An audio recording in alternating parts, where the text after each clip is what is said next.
سے بھاگنے لگ جاتی ہے. یہ روح کی بیماری کی علامات ہیں. اسے مسجد اچھی نہیں لگتی، قرآن کی تلاوت اچھی نہیں لگتی، لیکن وہی سینما اچھا لگنے لگ جاتا ہے، بے حیائیاں اچھی لگنے لگ جاتی ہیں. یہ روح کی بیماری کی علامات ہیں. آپ نے محسوس کیا ہوگا جب آدمی کو بخار آتا ہے تو ہر کھانا کڑوا لگتا ہے. اچھا کھانا بھی کڑوا کڑوا لگنے لگتا ہے، حالانکہ کھانا تو اچھا ہی ہوتا ہے. آپ روٹی کھائیں، چاول کھائیں، سالن کھائیں، لیکن منہ کا مزہ نہیں آتا. شدت کے بخار میں ہر چیز کے اندر کڑواہٹ کیوں آتی ہے؟ کیونکہ آپ کے اندر بیماری ہے، بخار. اسی طرح سے نیکیاں اگر کسی کو کڑوی لگتی ہیں تو روح بیمار ہے. روح کی بیماری جب کبھی کسی کے اوپر آتی ہے تو اسے اللہ تعالیٰ کی طرف بڑھنے والے راستے کٹھن لگنے لگ جاتے ہیں، کڑوے لگنے لگ جاتے ہیں. تسبیح بھی تمہارے لیے کڑوی ہے، قرآن کی تلاوت بھی کڑوی لگتی ہے، روزہ بھی بھاری ہے اور نماز کی 2 رکعت بھی بھاری ہے. ہم نے دیکھا ہے فجر کی 2 رکعت جن لوگوں پر بھاری پڑتی ہے وہ اسی ٹائم پر فجر کے وقت میں 2 گھنٹہ جیم آرام سے کر لیتے. بڑے بڑے لوہے کی آلہ جات اٹھاتے ہیں، استعمال کرتے ہیں، سب ٹھیک ہے، لیکن 2 رکعت بھاری پڑتی ہے. روح کی بیماری ہے. اب روح کی بیماری کے علاج کے لیے ہم نے بہت سارے ہاسپٹل دیکھے، ڈاکٹرز دیکھے، لیکن اس نام سے کوئی ڈاکٹر بھی نہیں، اس نام سے کوئی ہاسپٹل بھی نہیں. اسی کو مفتی اعظم ہند رحمۃ اللہ تعالی علیہ نے اپنے اشعار میں لکھا ہے: زہر معاصی کا طیبہ ہی شفا خانہ. یعنی گناہوں کے زہر کا اگر کوئی شفا خانہ ہے تو میرے مصطفیٰ کا دربار. اور اسی کو قرآن نے کہا: وَلَوْ أَنَّهُمْ إِذْ ظَلَمُوا أَنفُسَهُمْ جَاءُوكَ. جب مومنین اپنے آپ پر ظلم کر لیں، گناہوں میں آلودہ ہو جائیں تو اے حبیبی آپ کے دربار میں آئیں. اللہ کا حکم ہے. میں یہ آپ کے سامنے جو آیت تلاوت کر رہا ہوں 5ویں پارے کی آیت ہے. اللہ تعالیٰ فرماتا ہے رسول یہ آپ کے دربار میں آ جائیں. فَاسْتَغْفَرُوا اللَّهَ وَاسْتَغْفَرَ لَهُمُ الرَّسُولُ. آپ کے پاس پہنچ کر کے اللہ کی بارگاہ میں یہ مغفرت طلب کریں، توبہ کریں. اور پھر دوسرے نمبر پر اللہ یہ فرماتا ہے رسول بھی ان کے لیے سفارش کریں. رسول بھی آنے والوں کے لیے سفارش کریں. اب آگے نتیجہ رزلٹ کیا ہوگا؟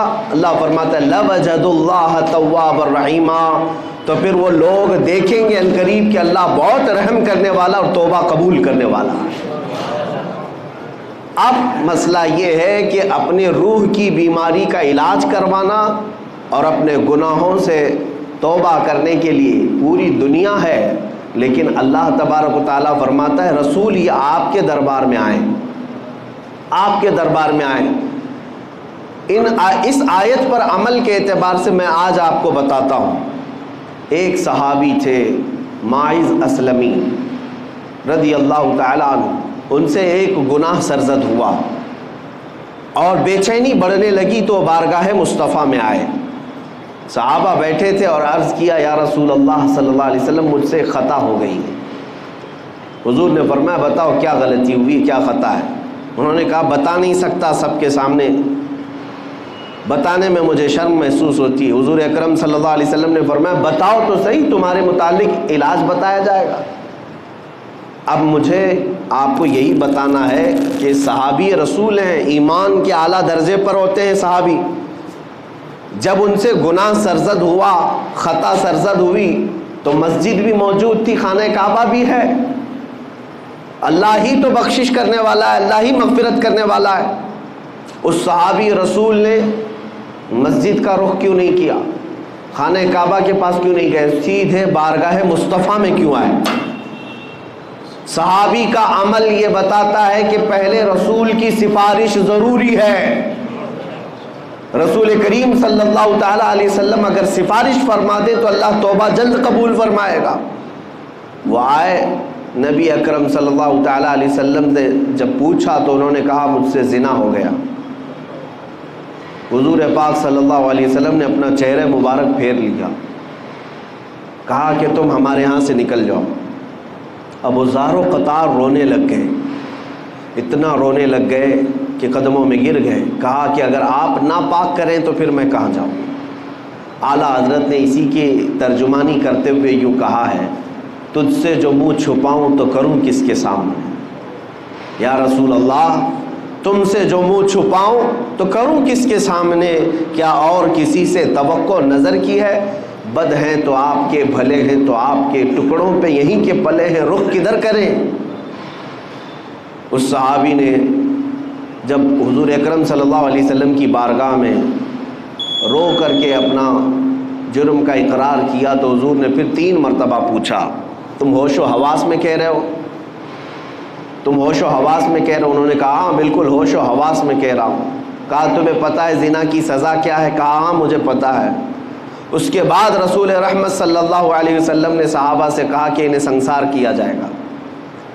وادی انم, آج بھی وہ وادی موجود ہے مدینے کے مضافات میں, ایک چھوٹی سی پہاڑی ہے. صحابہ لے کر کے گئے. اسلام کی ایک عظیم سزا ہے یہ, زنا پر رکھی ہوئی سزا. لوگ اس کا مذاق اگرچہ اڑاتے ہوں کہ اسلام گردن کاٹنے کی اور سنسار کرنے کی اجازت دیتا ہے, حکم دیتا ہے, تمہیں اندازہ نہیں.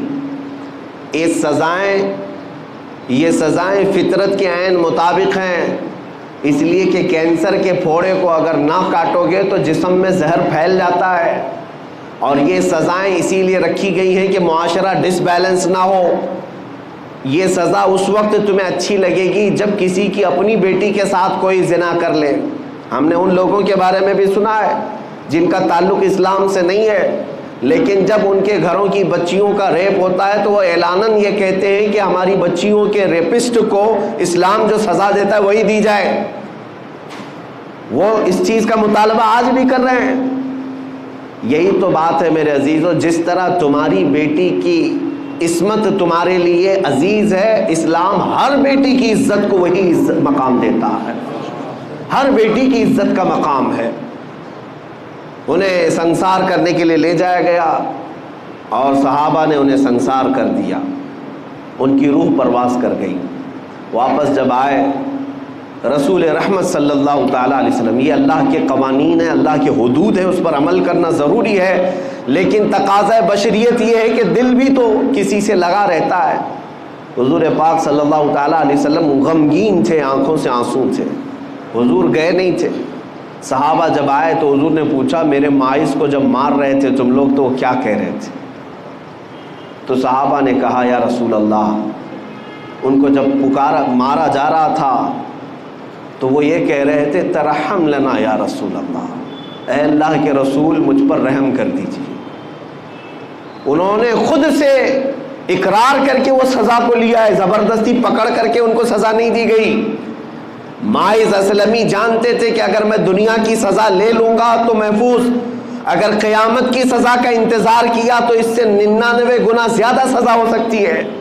وہ صحابی جانتے تھے, اسی لیے دنیاوی سزا کو انہوں نے ترجیح دی, خود سے قبول کیا کہ مجھے یہی سزا دو, آخرت کی سزا کا میں انتظار نہیں کرنا چاہتا.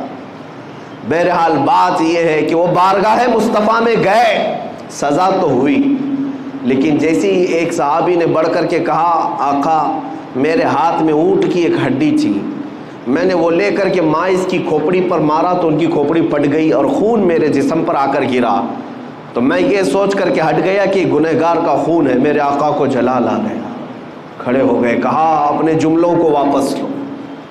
وہ میرے دربار میں آ کر توبہ کر کے گیا ہے. یہ سزا جو دی جا رہی تھی وہ حدود قائم رکھنے کی سزا ہے, نظام عدل ہے, یہ قانون ہے, لیکن تم نے کیسے کہا کہ وہ گنہگار کا خون تھا, پاپی کا, خطاکار کا خون تھا. تم اپنا جملہ واپس لو, اس لیے کہ ابھی جبرائیل امین میرے پاس آئے تھے اور یہ بشارت دے کر کے گئے یا رسول اللہ آپ کے مائز نے ایسی توبہ کی ہے کہ اس کے عوض اللہ نے پورے مدینے والوں کے گناہ معاف کیے. عزیزان گرامی, یہ واقعہ میں نے اس لیے عرض کیا کہ بارگاہ مصطفیٰ میں جو ایک بار پہنچ جائے مولا کریم اس کے بھی گناہ معاف کرتا ہے, اس کے متعلقین کے بھی گناہ معاف فرماتا ہے. اسی لیے ہمارے لیے آج بھی وہ دربار کھلا ہوا ہے.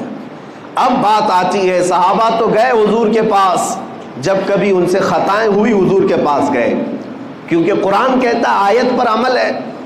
وَلَوْ أَنَّهُمْ إِذْ ظَلَمُوا أَنفُسَهُمْ جَاءُوكَ, جب مومنین اپنی جانوں پر ظلم کریں تو یا اے رسول یہ آپ کے پاس آ جائیں. تو ٹھیک ہے، اس آیت پر صحابہ نے تو عمل کر لیا، لیکن جب میرے آقا صلی اللہ تعالیٰ علیہ وسلم وصال فرما گئے اور ہم سب سے پردہ فرما لیا، تو اب قیامت تک آنے والے اس آیت پر کیسے عمل کریں گے؟ قرآن تو صرف حضور کے زمانے کے لیے نہیں نازل ہوا، قیامت تک کے لیے ہے، اس کا ہر حکم قیامت تک کے لیے ہے. اب اس آیت پر ہم اور آپ کیسے عمل کریں گے؟ مثال کے طور پر گناہ ہم سے بھی ہوئے، آپ سے بھی ہوئے، اور قرآن کہتا ہے جب گناہ زیادہ ہو جائیں تم سے تو جاؤ رسول کے دربار میں، رسول کے دربار میں.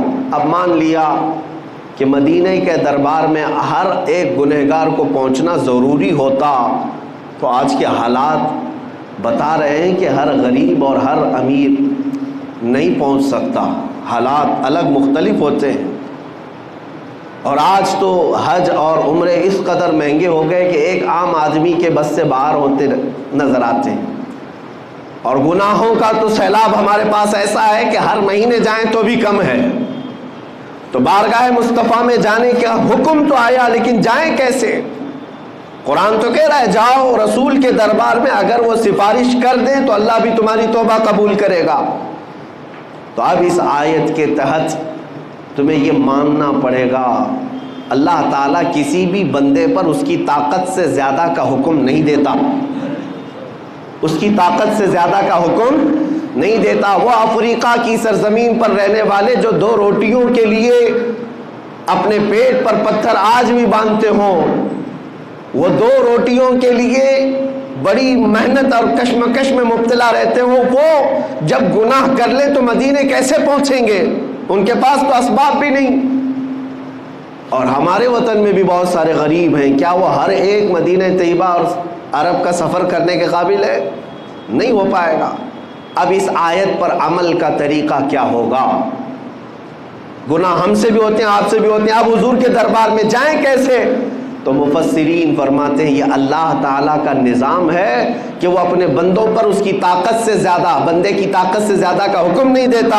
آج اگر ممبئی کی سرزمین پر تم بیٹھے، دلی کی سرزمین پر تم بیٹھے، غریب ہو، اسباب نہیں، استطاعت نہیں، گناہ ہو گئے، خطائیں ہو گئیں، اب مجھے اپنی توبہ کے لیے بارگاہ مصطفیٰ میں جانا ہے لیکن اسباب نہیں، تو اللہ تعالیٰ کی اس آیت پر عمل کا طریقہ یہ ہوگا کہ جس دن تمہیں احساس ہو جائے مجھے توبہ کرنا ہے، کسی بھی گوشے میں بیٹھ جاؤ، آنکھیں بند کر لو اور میرے مصطفیٰ کو حاضر و ناظر تصور کر لو، اس آیت پر عمل ہو جائے گا.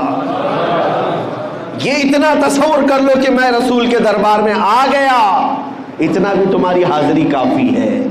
پیدل چل کر کے یا پلین میں جا کر کے یا کسی بھی طرح سے مدینے میں جسمانی طور پر پہنچ جانا ہی ضروری نہیں. تم جس مقام سے بھی میرے مصطفیٰ کو پکارو گے تو یہ حاضری تمہاری مقرر کر لی جائے گی اور اس آیت پر تمہارا عمل مانا جائے گا. آج تم سے گناہ ہوئے، شام میں بیٹھا اور میرے آقا کا تصور کیا اور کہا یا رسول اللہ میں گنہگار ہوں، میں خطا کار ہوں، کر کے تمہارے گناہ مانگے تمہاری پناہ، تم کہو دامن میں آ، تم پہ کروڑوں درود. اعلیٰ حضرت بریلی شریف میں بیٹھ کر کے ہی تو یہ تمنا کر رہے تھے، گندے نکمے کمی، مہنگے ہیں کوڑی کے تین، کون ہمیں پالتا، تم پہ کروڑوں درود، بے ہنر و بے تمیز کس کو ہوئے ہیں عزیز، ایک تمہارے سوا تم پہ کروڑوں درود. بارگاہ مصطفیٰ میں جب بندہ یہاں سے آرزو کرتا ہے، تمنا کرتا ہے، تو میرے مصطفیٰ کریم صلی اللہ تعالیٰ علیہ وسلم وہی مدینے سے اللہ کی بارگاہ میں اس بندے کی سفارش کرتے ہیں، مولا فلاں بن فلاں نے مجھے آج پکارا ہے، فلاں کا بیٹا گناہوں سے توبہ کرنے کے لیے بڑی دور سے مجھے پکارا ہے اور میں اس کی سفارش کر رہا ہوں، مولا تو اس کی توبہ قبول کر لے. عزیزان گرامی وقار، حج پر ہر ایک کا جانا ممکن تو نہیں لگتا، لیکن بارگاہ مصطفیٰ میں ہر ایک کا پہنچنا ممکن ہے. اسی طرح کی ایک بات میں آپ کو بتاؤں، سچی طلب ہے، سچی تمنا ہے تو تمہاری روحیں وہاں پر حاضری دیا کرتی ہیں، حاضری دیا کرتی ہیں. حضرت عبداللہ ابن مبارک وہ حج کے لیے نکلے تھے. حج کے لیے اس وقت جب نکلتے تھے تو پیدل ہوتے، قافلوں پر جاتے، اونٹ اور گھوڑے کے سفر ہوتے. حضرت عبداللہ ابن مبارک سفر کے لیے نکلے خراسان سے، اور درمیان راستے میں ان کا قافلہ چل رہا تھا، ایک جگہ پر ان کا پڑاؤ ہوا رات کو، اور صبح جب بیدار ہوئے تو آپ اٹھ کر کے دیکھتے ہیں قریب میں ایک کچرا کا پورا کوڑا دان جہاں پر لوگ کچرے لا کر پھینکتے ہیں، ایک گڑھا تھا، وہاں پر ایک چھوٹی 8 سال کی بچی بیٹھی کچرے میں کچھ ڈھونڈ رہی تھی۔ ابن مبارک فرماتے میں قریب جا کر دیکھا، ایک چھوٹی سی بہت خوبصورت بچی ہے، کچرا ڈھونڈ رہی ہے۔ تھوڑی دیر کے بعد اس کو ایک مری ہوئی چڑیا نظر آئی، وہ مری ہوئی چڑیا اٹھائی، اس کے پر وغیرہ نوچ کر کے وہ چبا کر کھانے لگی، اور تھوڑا سا اس میں بچا لیا اور بھاگنے لگی۔ ابن مبارک اس کو پکڑ لیتے، کہا اے بیٹی تیرا نام کیا ہے؟ اس نے مسلمان نام بتایا، اور کہا کہ کیا تجھے معلوم نہیں یہ مردہ کھا رہی ہے؟ تو یہ کچرے میں سے اٹھا کر مردہ کھا رہی ہے، مری ہوئی چڑیا۔ وہ بچی سر جھکاتی اور کہتی ہے اے بزرگ، کیا اسلام اس بات کی اجازت نہیں دیتا کہ 3 دن کی بھوک کے بعد میرے گھر میں کوئی چیز نہ ہو؟ میرا ایک معذور بھائی میرے گھر کے اندر سویا ہوا ہے، اور میں بھوک کی شدت کی وجہ سے 3 دن کے بعد اگر مری ہوئی چڑیا کھاؤں تو کیا اسلام اس کی اجازت نہیں دیتا؟ ابن مبارک کا دل سہم گیا۔ اس لڑکی کے ساتھ وہ اس کی جھوپڑی میں گئے، دیکھا تو معذور بھائی اس کا ایک لیٹا ہوا ہے اور ایک لڑکی ہے، کچھ بھی نہیں ہے گھر میں، کوئی چیز نہیں ہے۔ وہ مری ہوئی چڑیا کچرے کے کوڑے دان سے اٹھا کر کے کھا کر کے آئی، ان کا دل اتنا پسیج گیا۔ ابن مبارک اپنے قافلے میں آئے، جو زادے راہ وہ لے کر نکلے تھے، سامان پیسہ سب ایک گٹھری میں جمع کیا اور اس بچی کو دے دیا، کہا یہ تو لے لے، اب میں حج پر نہیں جا سکتا۔ اب سامان بھی نہیں تھا، مال بھی نہیں تھا، پیسہ بھی نہیں تھا، بیچ راستے میں اس چھوٹی سی بچی کو مالک بنا دیا اور قافلے سے واپس اپنے وطن چلے آئے، اپنے گھر آ گئے۔ خراسان جب واپس آئے، میرے عزیزوں، جو اس زمانے میں حج کرتا ہوگا اسے اندازہ ہوگا کئی دن تک تو پیسے جمع کرتے ہیں، کئی مہینے تک تو سفر کرتے تھے، لیکن درمیان میں اگر کوئی اپنا قافلہ چھوڑ کر کے وطن آ رہا ہو تو دل پر کیا گزرے گی؟ بہرحال اللہ تعالیٰ کی ایک بندی پر رحم کرتے ہوئے وہ واپس آ گئے۔ جب گھر آئے، حاجیوں کا قافلہ تو گیا، حج کیا، مدینہ طیبہ کی حاضری بھی ہوئی۔ وہ مہینوں کے بعد جب واپس آئے اپنے وطن، جو حاجی گئے تھے، گاؤں والے استقبال کے لیے کھڑے تھے، سبوں نے استقبال کیا، حاجی آئے ہوئے ہیں، حج سے آئے ہیں۔ تو ان حاجیوں کے استقبال کے بعد لوگوں نے پوچھا حج کیسا ہوا تمہارا؟ حج کی کچھ اپنی کاروائیاں بتاؤ، کیسا حج کیا؟ وہ جو حاجی گئے تھے وہ کہنے لگے کیا کہنا ہمارے حج کا، عرفات میں تو ہم عبداللہ ابن مبارک کے ساتھ دعا کر رہے تھے، مزدلفہ میں عبداللہ ابن مبارک نے ہماری امامت کی ہے، کنکریاں ہم نے ان کے ساتھ ماری ہے، بارگاہ مصطفیٰ صلی اللہ علیہ وسلم میں جب ہماری حاضری ہوئی عبداللہ ابن مبارک جیسا امام ہمارے ساتھ تھا، تو حاضری کا کیا کہنا؟ ہر حاجی عبداللہ ابن مبارک کا نام لے رہا ہے۔ تو گاؤں والے تھے پریشان تھے، حج کے دنوں میں تو عبداللہ ابن مبارک یہیں تھے، حج گئے نہیں، اور ہر حاجی کہہ رہا ہے کہ ہمارے ساتھ عبداللہ ابن مبارک، یہ کیا ماجرا ہے؟ لوگ آئے اور ان سے پوچھنے لگے عبداللہ ابن مبارک سے، کہا کہ یہ حاجی تو سب کہہ رہے ہیں مینا میں، عرفات میں، مزدلفہ میں آپ تھے، بارگاہ مصطفیٰ میں وہ آپ کے ساتھ تھے۔ عبداللہ ابن مبارک رونے لگ گئے، آنکھوں سے آنسو آئے، اور کہتے ہیں میرا رب بڑا کریم ہے، میرا رب بڑا قریب ہے، میں نے اس کی بندی پر رحم کیا کیا، میری شکل کا فرشتہ اللہ نے حج کے لیے بھیج دیا۔ وہ ابن مبارک کی شکل کا فرشتہ تھا جو ان کی طرف سے ارکان حج ادا کر رہا تھا، بارگاہ مصطفیٰ میں حاضری بھی دے رہا تھا۔ میرے عزیزو، یہی میں کہنا چاہتا ہوں، اگر دل کے اندر تمہارا احساس اسی سرزمین پر بیٹھے رہو گے لیکن حاضری مدینے میں ہوتی رہے گی، حضور اکرم صلی اللہ علیہ وسلم کے دربار میں پہنچتے رہیں گے، لیکن جو فزیکل حاضری ہے، مباشرتاً جسمانی حاضری ہے، اس کا مقام ہی کچھ اور ہے۔ جب نبی رحمت صلی اللہ علیہ وسلم کے دربار میں ایک حاجی پہنچتا ہے تو اس کی دل کی دنیا بدل جاتی ہے۔ ظاہر سی بات ہے، ایک بچہ ماں کے پاس جب آ کر سکون محسوس کرتا ہے، قسم رب ذوالجلال کی میں اپنے دل کی کیفیت بتاتا ہوں، ماؤں کے سینوں سے چمٹ جانے کے بعد وہ سکون نہیں مل پائے گا جو بارگاہ مصطفیٰ کی جالیوں کے سامنے کھڑے ہونے سے ملتا ہے۔ اس لیے کہ ایسا لگتا ہے یہ رحمت کے دونوں ہاتھ ہمیں اب ہمیشہ کے لیے تھام لیں گے، دنیا کے ہر کانٹے سے، ہر بلا سے یہاں پر ہمارے لیے حفاظت ہے۔ اللہ تبارک و تعالیٰ آپ سب کو بار بار بارگاہ مصطفیٰ کی حاضری نصیب فرمائے۔ حج بیت اللہ آپ سب کو بھی اللہ تعالیٰ عطا فرمائے۔ عزیزان گرامی وقار، میں آخری یہ میسج ضرور دوں گا کہ اگر نہیں جا سکے عمرہ پر، حج پر، تو تمنا تو رکھو، لیکن جب بھی رات آئے، جب بھی شب ہونے لگے یا گناہ ستانے لگے تو ایسا نہ کرنا کہ ڈاکٹر کے پاس بھاگتے رہے، دل کا علاج کرتے رہے، بی پی شوگر تو بڑھتا ہی رہا لیکن روح بیمار ہوتی رہی۔ ایسا نہیں، جب گناہ زیادہ ہو جائیں تو میرے عزیزو تنہائی میں بیٹھو اور میرے مصطفیٰ کو یاد کرو، بارگاہ مصطفیٰ میں حاضری دے کر کے یوں کہو، یا رسول اللہ بد ہیں تو آپ کے، بھلے ہیں تو آپ کے، ٹکڑوں پہ یہی کہ پلے ہیں، رخ کدھر کرے۔ اور رات کے وقت تنہائی میں ہمارے بزرگوں نے ہمیں یہی درس دیا ہے کہ ایک بار یوں کہہ دینا، میں مجرم ہوں آقا مجھے ساتھ لے لو، میں مجرم ہوں آقا مجھے ساتھ لے لو، کہ رستے میں ہیں جا بجا تھانے والے، چمک تجھ سے پاتے ہیں سب پانے والے، میرا دل بھی چمکا دے چمکانے والے۔ بارگاہ مصطفیٰ میں جس دن تمہاری یہ آواز لگ جائے گی انشاءاللہ، وہ مدینے والے اتنے غیرت مند ہیں، اتنے غیرت مند ہیں کہ امام شرف الدین بوسیری کو جب لقوہ ہو گیا تھا، فالج ہو گیا تھا، انہوں نے رات کو سونے سے پہلے غم میں یہ اشعار لکھے تھے، مولا صلی وسلم دائما ابدا علی حبیبک خیر الخلق کلہم۔ یہ قصیدہ بردہ کے اشعار لکھ کر کے وہ سوئے تھے، امن تذکری جیران بدی سلمی مزجت دمعا جرا من مقلت بدمی، لیکن مقدر جاگا، خواب میں میرے آقا تشریف لائے اور خواب میں ہی امام بوسیری کے جسم پر ہاتھ پھیرا اور اپنی ایک چادر عطا کی۔ شرف الدین بوسیری کہتے ہیں صبح جب میں اٹھا تو دیکھا نہ مجھے لقوہ ہے، نہ فالج ہے، نہ پیرالائز ہے، میں صحیح سلامت ہوں، اور خواب میں میرے آقا نے جو چادر دی تھی وہ میری گود میں ابھی بھی پڑی ہوئی تھی۔